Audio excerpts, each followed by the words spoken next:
With the Track and Field World Championships on the way, several of this country's athletes have been competing with probably not the desired results, which led to some coming to career crossroads and asking the questions, should they continue to represent the red, white and black? Ken Fuentes spoke to this country's last world champion, Jehue Gordon, who gave his take on the plight of the athletes.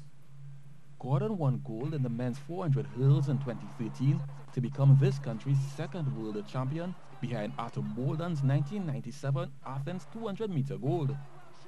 He says for an athlete to do well, they must be able to focus on the sport they are involved in alone.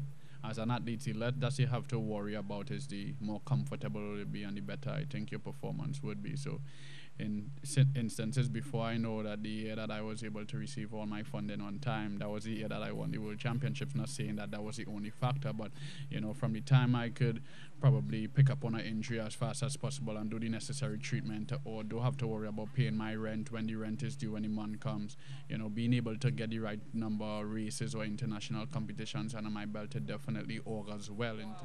He says they are aware that times are hard and cuts have been made in all sectors, including funding for sports.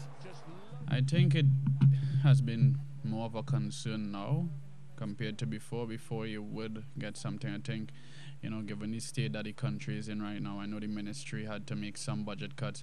I also know that, you know, the entries, they called us up to Miami this year and they made it aware that there's a lack of funding for the athletes. So a lot of athletes are dependent on the government funding, one, because they don't have contractual agreements with a sponsor, title sponsor, and then the lack of support itself from Trinidad and Tobago. Gordon says the athletes are making do with whatever little they have. And because they have made sacrifices, many don't understand they will not give up on their dreams of representing the country at the highest level. But it's not really about bashing the government, but it's understanding, you know, like what the athletes go through on a daily basis, being away from their friends, their families, the people who care about them the most, and they go out there and they represent the red, white and black.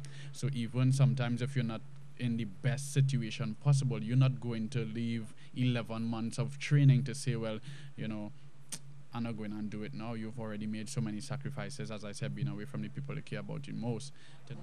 He adds, despite track and field being a most successful sport, producing 2 Olympic gold medalists, 2 world champions, among other achievements, the sport still lacks the respect it deserves.